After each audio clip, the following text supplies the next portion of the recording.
Hello and welcome. I am Ambrose. In this video article, I'll be discussing about past perfect continuous tense. This is the last kind of past tense. Friends, the tense which shows a mixture of perfect and continuous tense in past time is called past perfect continuous tense. I have defined past perfect continuous tense according to the name of this tense. Friends, Hindi sentences like मैं खाता रहा था, तुम जाते रहे थे, सीता रोती रही थी, आप सुबह से क्या करते रहे थे, मैं सुबह से कबड्डी खेलता रहा था.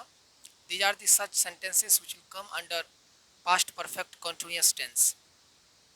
Friends, the verb form of this tense is had been plus v4. Had been plus v4. Friends, the affirmative sentence will be on a structure like subject plus had plus been plus before plus other words plus since or for plus time indicating word. If I take a sentence, मैं सुबह से कबड्डी खेलता रहा था. I had been playing kabaddi since morning. आप 2 घंटे से पढ़ाई कर रहे थे. You had been studying or reading for 2 hours. मैं सोमवार से पटना जाता रहा था. I had been going to Patna since Monday. Friends, I have taken some sentences as the examples of past perfect continuous tense. यहाँ पर इस सेंटेंस में for और since का प्रयोग हुआ है टाइम इंडिकेटिंग वर्ड से पहले. That's why I am trying to clear where since and where for will be used. Friends, the time indicating word which is in the form of point of time, at that place since will be used, and the time indicating word that is in the form of period of time, then for will be used in Hindi. और निश्चित समयावधि के लिए for का प्रयोग किया जाता है और निश्चित समयावधि के लिए since का प्रयोग किया जाता है. जैसे मैं सुबह से नहीं खा रहा था. I had not been eating since Monday. यहाँ पर सुबह से तो आज बोला तो आज का सुबह हुआ, तो इसीलिए सुबह निश्चित समयावधि हुआ या निश्चित, इसको पॉइंट ऑफ टाइम कह सकते हैं, इसलिए यहाँ पर मैंने सिंस का प्रयोग किया. लेकिन मैं 2 दिनों से पढ़ रहा था. I had been studying for 2 days. इस सेंटेंस में मैंने 2 days के पहले फोर लगाया है, क्योंकि इस सेंटेंस में प्रयोग हुए 2 days शब्द से यह पता नहीं चलता है कि 5 तारीख से 7 तारीख के बीच का 2 दिन है या 8 तारीख से 10 तारीख के बीच का 2 दिन है या 12 तारीख से 14 तारीख के 2 दिन का समय है. इसे पता नहीं चलता. That's why here 2 days is not a point of time. Here 2 days is a period of time. That's why I have used for before 2 days. Friends, now I will take one sentence and one sentence will be converted into 6 sentences like I had been playing, I hadn't been playing, had I been playing, hadn't I been playing, why had I been playing, why hadn't I been playing.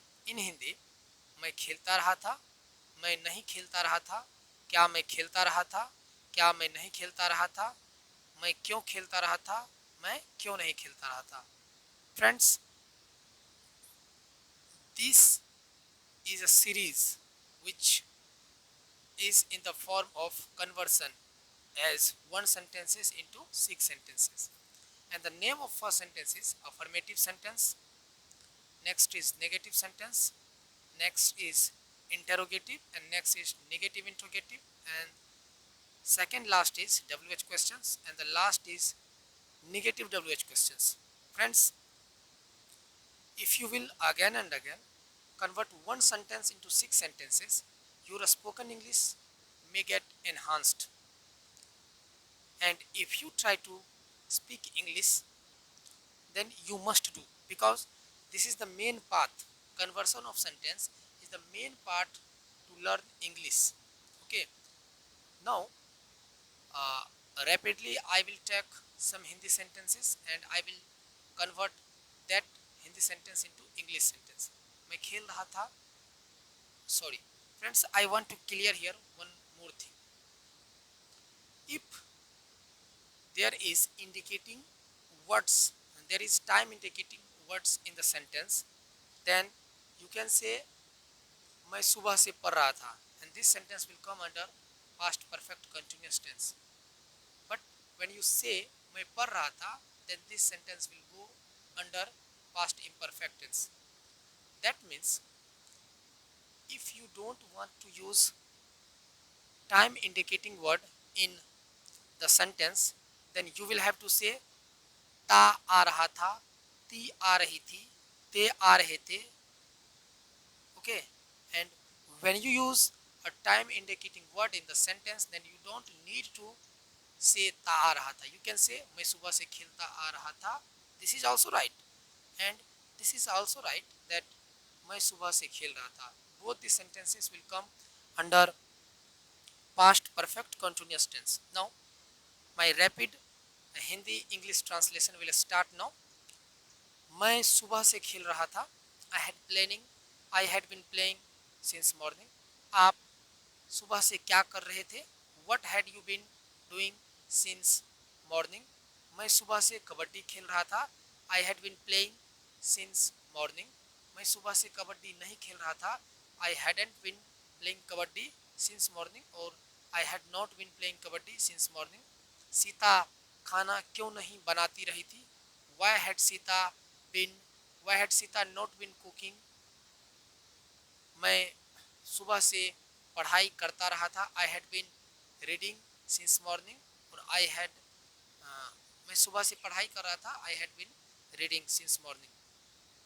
आप 2 वर्ष से उस school में पढ़ा रहे थे. You had been teaching in that school for 2 years. मैं 2006 से उस स्कूल में पढ़ा रहा था. I had been teaching in that school since 2006. मैं शाम से यह काम कर रहा था. I had been doing this work since evening. आप 2 घंटे से खा रहे थे.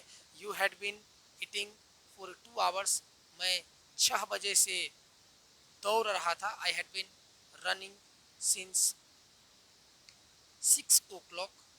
मैं आपसे बातें करता रहा था. I had been talking to you.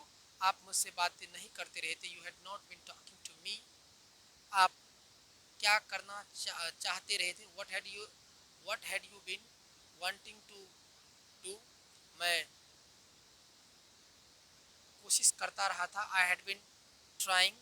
मैं सफल होने का कोशिश करता रहा था. I had been trying to succeed. मैं आपकी मदद को करने की कोशिश करता रहा था. I had been trying to help you. आप सुबह से नहीं खेलते रहे थे. You had not been playing since morning. हाँ, मैं सुबह से नहीं खेलता रहा था. Yes, I hadn't been playing since morning. आप घर क्यों नहीं जाते रहे थे? Why hadn't you been going to house, or why hadn't you been going home? Friends, home से पहले to नहीं लगाना है और house से पहले to लगाना है. It must be in your mind. Okay, friends, this was my rapid Hindi English translation time, and I did it, friends, and I hope that you also will learn. मैं आप सबों को भी English grammar, English spoken में कुछ थोड़ा सा मदद करना चाहता हूँ. मैं खुद प्रयासरत हूँ अंग्रेजी को और ज़्यादा से ज़्यादा सीखने के लिए, और आप सब भी प्रयास करिए. वीडियो देखिए और मेरे वीडियो को सब्सक्राइब करिए. फ्रेंड्स, अब कुछ बातें हैं कि हैडंट का मैंने प्रयोग किया. तो हैड और नॉट को जब एक साथ कहा जाता है तो हैडंट होता है. फ्रेंड्स, आप आई और हैड को भी एक साथ कह सकते हैं, लेकिन उसके लिए जो शॉर्ट फॉर्म आएगा वो आएगा आई अपॉस्ट्रोफी डी. आइड प्लेइंग, यूड डांसिंग. तो दोस्तों, अक्सर ऐसा होता है कि आपको स्पोकन इंग्लिश में शॉर्ट फॉर्म यूज़ करने होते हैं। सो इसीलिए मैं हेड को जो है नोट के साथ जब भी आता है हेड और नोट तो उसको एक साथ हेडेंट बोल देता हूँ। दोस्तों अब हम क्या करेंगे, इस वीडियो को अंत कर देते हैं, because the video should not be long, because when the video is long then it becomes boring. That's why thank you very much. I am Ambrose. Please subscribe my YouTube channel.